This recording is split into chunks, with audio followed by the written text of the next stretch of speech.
амандасамыз. Сәлеметсіз бе. Отыра қойыңдар. Так, оқу құралымыз, дәптеріміз бәрі бар, е? Жақсы. Балалар, көңіл күйлерің қалай? Жақсы, жарайсыңдар. Балалар, сендер қандай балаларсыңдар? Сендер қандайсыңдар? Қандай? Көңілді. Сен қандай баласың? Өзіңе баға бер. Ақылды, жарайсыңдар. Балалар, көңілді отырған ақылды балалар сабаққа белсенді қатысу керек. Сіздерге сәттілік тілеймін. Балалар, бер қарайыңыз. Біздің сабағымыздың тақырыбы Жүніс Сахиев дабыл әңгімесі. Яғни біз әңгімені білеміз, оқыдық. Енді бүгін біз соны қорытындылаймыз. Білімімізді тексереміз, е? Не білетіндерімізді. Бер қарайық. Оқиық. Сығылушылықты ояту. Балалар, суретке қараймыз. Бұл кім деп ойлайсыңдар? Кім бұл? Жарайсың. Жүніс Сахиев. Енді осы Жүніс Сахиев туралы топтастырайық. Алған білімімізді жинақтаймыз. Кәне, оқимыз. Топтастыру. Жүніс Сахиев кім? Кім деп ойлайсыңдар? Кім ол? Мұғалім ба? Дәрігер ма? Кім ол? Дұрыс, фантаст жазушы. Жарайсың. Бері бер. Кім? Рахымжан. Көмектесші Рахымжан. Ғалым. Дұрыс айтасың. Тағы кім? Деп ойлайсың. Кім ол? Оқыдық қой біз. Кім екенін білдік қой. Теуші, зерттеуші. Жарайсың. Бері бер, сен айта ғой. Жарайсыңдар. Дабыл әңгімесінің авторы. Жақсы, біз негізгі ойды жинақтадық. Кәне, қайтадан оқиық Рахымжан үшін. Кәне, оқып. Оқиық бірге.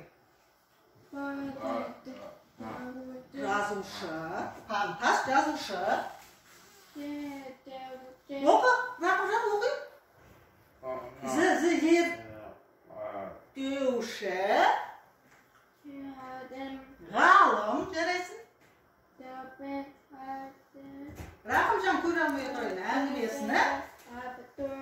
Балалар, есіңізде сақтап жүрейік. Жарайсыңдар. Өте жақсы жауап беріңдер. Бағалау. 3 шапалақ. 1, 2, 3. Тамаша, өткен тақырыпты еске түсірді. Енді балалар, біз сабағымыздың келесі бөліміне көшеміз. Бер қараймыз. Деңгейлік тапсырмалар орындаймыз. Сары түсті тапсырма, орташа деңгейдегі тапсырма. Орындайсың, дабыл әңгімесі бойынша кестені толтырады. Бізде бұл меруерттің жұмысы. Білемін, білгім келеді, үйрендім. Қазір беремін карточка. Екінші төменгі деңгейдегі тапсырма сызбаны толтырасың. Рахымжан. Жүніс Сахиев кім? Туған жылы, туған жері, шығармалары туралы жазасыңдар.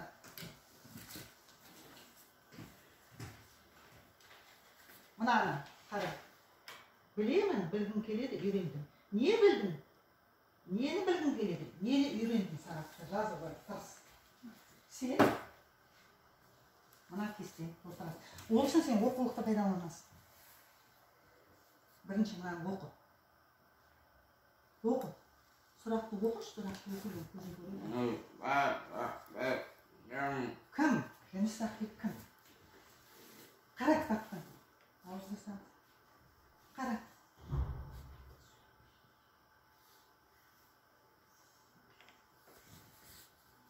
Кім Жүніс Сахиев? Кім? Кім дейді? Кім дейді ол?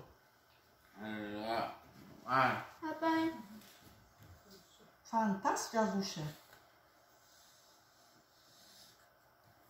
Фантаст жазушы деген.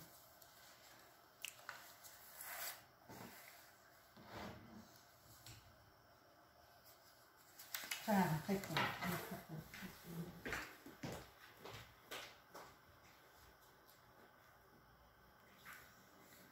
Кім? Рақымжан, қара. Таба алмайсың кітапты. Мынаны жаз. Жаз мынаны.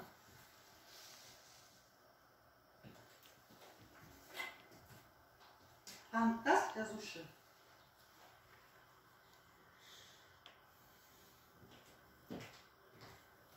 Дұрыс жаз. Фантаст жазушы деп жаз. Көрмей ма көзім?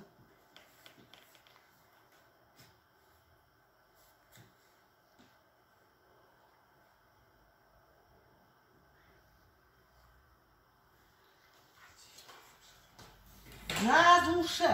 Кел, көмектесіп жіберейін.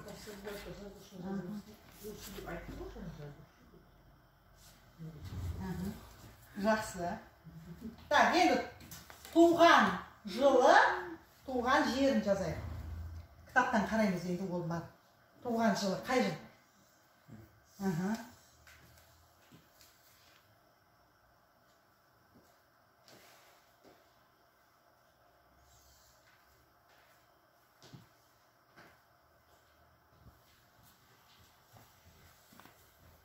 Ермек, болдың ба ойланып жазып? Туған жер қандай, ауылы қандай? Қайда туды? Туған жері. Дұрыс. Дұрыс, мынаны жазасың.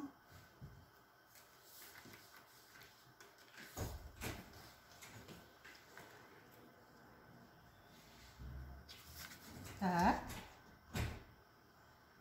Қадірлі мамандыққа. Қандай мамандыққа? Адал. Жарайсың. Келесі қандай шығармасын білесің? Қандай шығармаларды? Қандай шығарма? Қара кітапқа. Мына шығармасының атауын жаза. Мынаған жазасың. Жақсы. Біз Меруерт тексерейік енді. Меруерт, бер қара. Меруерт, жарайсың, бер қара бұл. Меруерт, тағын қара. Болды, кел, көмектесейін мен қазір. Жақсы. Біріншісін оқи қой. Бірінші, не білесің?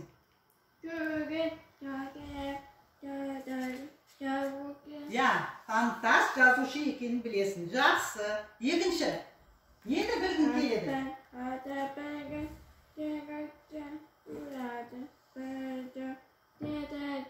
Аспан әлемінің құпиясы туралы білгің келеді дейсің. Жақсы, жарайсың. Үшінші, не үйрендің бұл сабақта сен?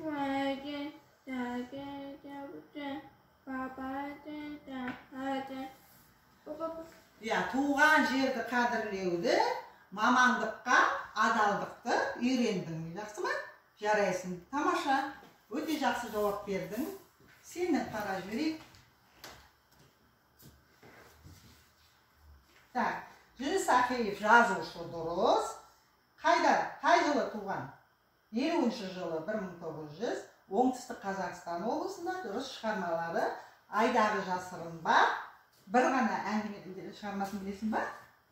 Оқып атқан шығарманы жазу керек еді. Жақсы балалар. Бер қараймыз. Деңгейлік тапсырмалар бойынша мен сендерді бағалаймын. Меруерт, өте жақсы. Жақсы. Сені жақсы деп бағаладым. Сені өте жақсы деп бағаладым. Жарайсыңдар мама, тамаша. Біздер енді келесі тапсырмаға көшейік.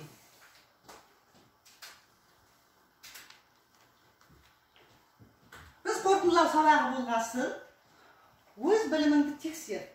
Қазір тест сұрақтарының дұрыс жауабын белгілейсіңдер. Мен сіздерге мынандай парақтар беремін. Ойланып, асықпай сұрақтарға жауап берейік. Қаламмен де болады, қарындашпен де болады. Ойланып, оңай сұрақтар ойланып белгілейміз дұрыс жауабын. Күнде сабақта орындап жүріп қой.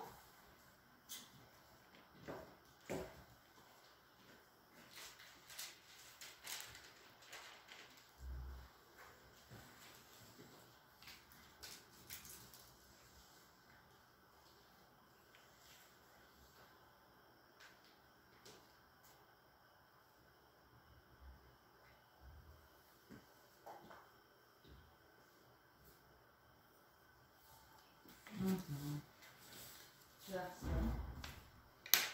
Рахымжан, болайық деді.